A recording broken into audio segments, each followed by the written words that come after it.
Well, welcome back to our little series of videos where we're exploring a Christian view of work. Next time we're going to think about God's good design for our work. But in this video, I just want to explore three quick things that might be shaping our attitude towards work. A few years ago, my kids introduced me to a book called Thank You for Being Late by a guy called Thomas Friedman. It's not a Christian book, but it's all about how the rapid explosion of technology in the last couple of decades especially has shaped all of our lives. Friedman recounts in this book how he went for dinner with a friend of his who led research at Google's headquarters. And this friend drew a graph for him on a napkin as they were having dinner to kind of explain how technology makes us feel. The first curve he drew looked like this, and his friend described this as the speed at which technology is changing over the years. So, for example, if you invented something 1,000 years ago, like a new crossbow or something, it would take 100 years for that to catch on and change the world.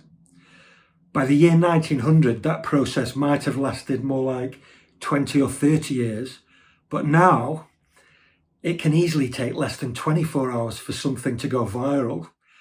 And how long do you think it would take for a completely new product to go global? 5 years? 2 years? It might even be less now. But Friedman's friend drew then another curve, and this one is the rate at which human beings can cope with and adapt to change. This is also increasing over time, but a lot more steadily. And the punchline then was that his friend then put a mark on this napkin graph, which was where he felt we are now in our society culturally at this point. And his point was that for the first time in human history, we've reached a point where the speed of things changing has actually begun to overtake our capacity to adapt and absorb change. Our kids now go to high school for 5 years, and by the time they do their GCSEs at the end, even their education is out of date. Technology is changing so fast that our governments haven't had time to make the necessary laws to regulate the new kinds of problems that arise. A second issue is perhaps a subtle change in motive. For our grandparents, work was often about service and about others. Broadly speaking, we might even say that our grandparents were concerned to do their duty. They got on with it and did things, even if their work was sometimes boring.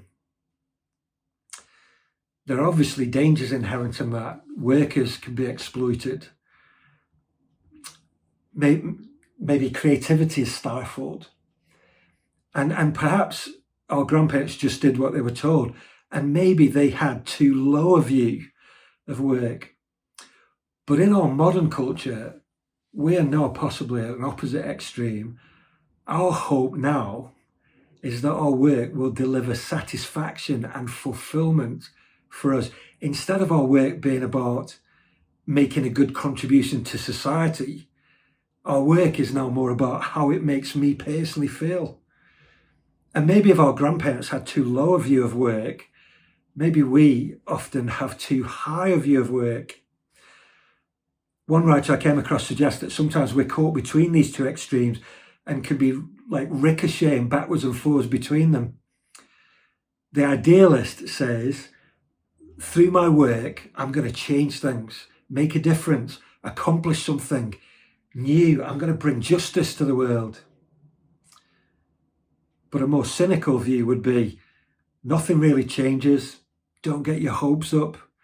Don't let yourself care too much. Get out of your work what you can. And the third thing, I think this is specific to Christians, is the divide that we can sometimes make between the spiritual and the secular. Sometimes it's possible to think that my ordinary, everyday work is somehow not as important as things that might be considered to be more spiritual.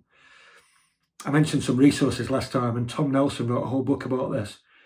And he says this: many followers of Jesus live their entire lives in the workplace under the soul suffocating distortion that their work is not as important and God honoring as the work of a pastor or a missionary.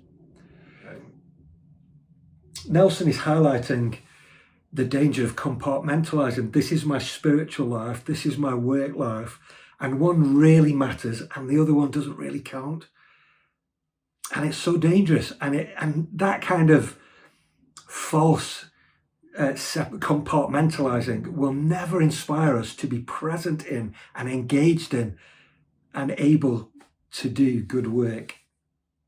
So as we think about work more generally, here are 3 challenges to think about. We have the challenge, first of all, of living in a rapidly changing world that can sometimes feel very unsettling rather than stable. Secondly, we have the challenge of trying to work out whether what we do is primarily for our own personal fulfillment or for some kind of greater good. And thirdly, we have the challenge of trying to uphold the dignity of all kinds of work and demolish the idea that somehow some work is more important than others, and to see as Christians that our ordinary everyday work is not a necessary evil, but is part of our relationship with God and actually part of our worship of God. We're going to dig into some of these themes over the next few videos, but do let me know what you think, and I'll see you next time. Thank you.